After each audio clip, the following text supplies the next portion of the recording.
Halo, Assalamualaikum warahmatullahi wabarakatuh.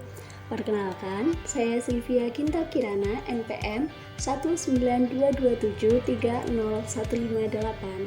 Saya adalah mahasiswi Program Profesi Pendidikan Ekonomi PBG Prajabatan Gelombang 2 tahun 2023. Jadi, pada kesempatan yang baik ini, rencananya akan mereview kembali berkaitan dengan aksi nyata dari mata kuliah literasi lintas mata pelajaran pada topik terakhir. Sebelum membahas tentang 3 pertanyaan yang ada pada aksi nyata, di sini saya akan mengulas kembali apa itu literasi. Sebagian besar guru mata pelajaran berasumsi bahwa mereka bertanggung jawab untuk menyampaikan materi secara akurat, efektif, dan sesuai alokasi yang diberikan. Selain itu, sebagian besar guru juga beranggapan bahwa peserta didik sudah mengetahui strategi untuk membaca dan menguasai isi buku teks. Menurut Alferman dan Neely, pada tahun 2004, asumsi-asumsi ini dapat mempengaruhi keputusan guru dalam menjalankan kegiatan pembelajaran. Meskipun buku teks tersedia sebagai bahan pembelajaran di berbagai mata pelajaran, peserta didik tidak serta-merta mengetahui cara memahami buku teks tersebut. Karena sejatinya, strategi membaca bukanlah kemampuan yang datang dengan sendirinya, namun harus dilatihkan. Untuk itu, kita akan mengenal konsep literasi lintas mata pelajaran. Salah satu tujuan utama dari pembelajaran literasi lintas mata pelajaran adalah untuk menghasilkan pembelajaran yang mampu berpikir kritis dan memecahkan masalah. Jadi, setelah saya mengikuti mata kuliah literasi lintas mata pelajaran, ternyata literasi itu bukan hanya sekedar kegiatan membaca. Namun, literasi lintas mata pelajaran adalah kemampuan untuk mendengarkan, berbicara, membaca, menulis, dan melihat untuk mendapatkan informasi dalam disiplin tertentu. Untuk itu, salah satu manfaat strategi literasi dalam pembelajaran telah terbukti meningkatkan pemahaman bacaan, membangun pengetahuan konseptual, dan menumbuhkan keterampilan memecahkan masalah. Tujuannya untuk menghasilkan peserta didik yang bijaksana dan berpengetahuan luas.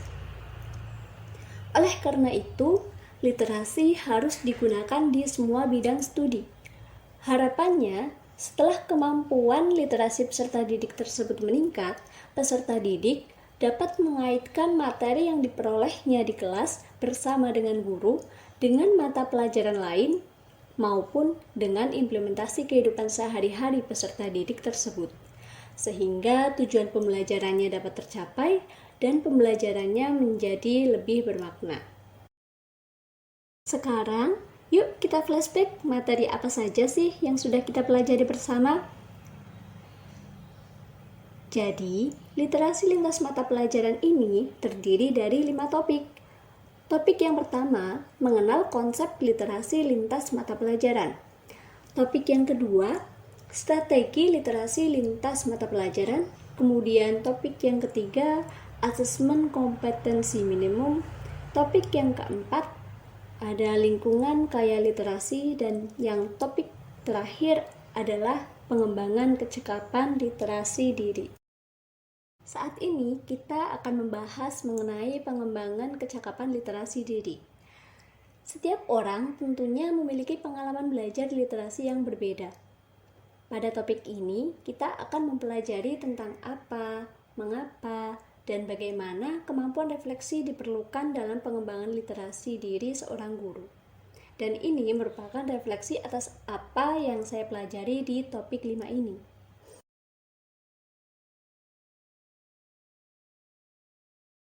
Pemahaman baru apa yang Anda dapatkan setelah mempelajari konsep refleksivitas?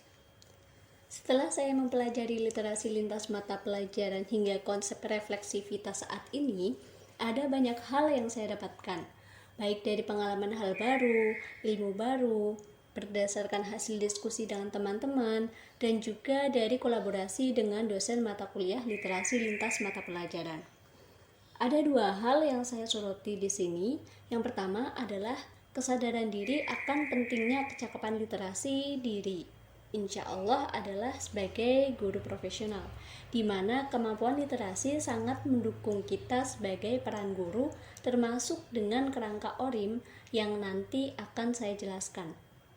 Mengikuti perkembangan literasi tetapi harus diiringi dengan melakukan filter yang sesuai dengan nilai-nilai identitas bangsa Indonesia, seperti nilai-nilai Pancasila, nilai kemanusiaan, dan juga nilai religius kita, sehingga kita dapat mengarahkan perkembangan literasi ke arah yang lebih positif, terutama untuk peserta didik kita.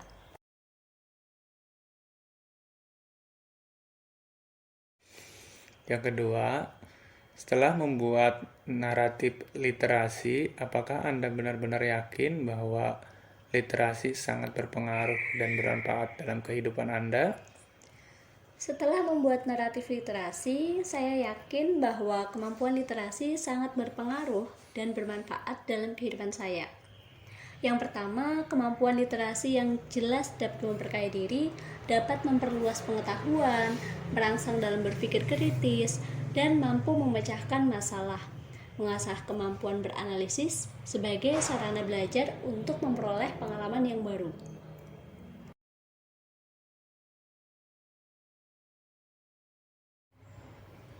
Selain itu, dengan kecakapan literasi yang kita miliki, kita bisa membuka potensi, bakat, minat, ataupun potensi yang ada pada diri kita, sehingga kemampuan literasi tidak hanya bermanfaat untuk kita, diri sendiri, untuk keluarga, namun juga untuk masyarakat sekitar. Kegiatan literasi apa yang kita lakukan saat ini? Misal apa yang kita baca, apa yang kita tulis, kemudian apa yang kita dengar, apa yang kita lihat saat ini akan berpengaruh pada masa yang akan datang. Jadi, semakin baik kemampuan literasi seseorang akan menjadikan bagaimana pribadi diri kita di masa yang akan datang. Yang ketiga, sebagai seorang calon guru, hal apa yang paling ingin Anda lakukan untuk berkontribusi dan membudayakan literasi di lingkungan Anda? Kita memiliki tanggung jawab untuk mengembangkan budaya literasi, terutama di lingkungan di mana tempat kita tinggal. Ada dua hal yang saya soroti. Yang pertama di lingkungan sekolah pastinya, dan kemudian di lingkungan rumah dan masyarakat. Di lingkungan sekolah, saya akan turut berpartisipasi dalam gerakan literasi sekolah. Misalnya, turut andil menjadi tim penggerak literasi sekolah dan melaksanakan program literasi dalam proses pembelajaran secara kontinuitas. Kemudian mendampingi peserta didik untuk menciptakan lingkungan yang kaya akan literasi, misalnya mengusulkan sudut pojok baca sebagai upaya lingkungan fisik, menerapkan program pelaksanaan literasi sebagai lingkungan akademis, dan memberikan suatu apresiasi atau penghargaan sebagai wujud menghargai upaya peserta didik dalam lingkungan sosial afektif. Dengan menciptakan lingkungan yang kaya akan literasi, yang baik secara lingkungan fisik, akademik, dan lingkungan sosial afektif, harapannya adalah kualitas pendidikan dan mencetak generasi penerus bangsa yang lebih baik. Hal yang penting di sini adalah bagaimana upaya kita untuk menjadi teladan yang menginspirasi peserta didik dalam budaya literasi. Misalnya, membudayakan kegiatan literasi, guru tidak hanya menunggunya di dalam kelas, tetapi juga memberikan contoh ikut membaca dalam kelas. Sedangkan untuk kegiatan di rumah atau di masyarakat, kita bisa terlibat di komunitas literasi. Misalnya seperti di perpustakaan desa, belajar bersama dengan anak sekolah di lingkungan sekitar untuk memupuk budaya literasi di masyarakat, khususnya bagi anak-anak desa. Kemudian menciptakan lingkungan yang mendukung perkembangan budaya literasi, misalnya memperkaya lingkungan fisik dan lingkungan akademik di masyarakat.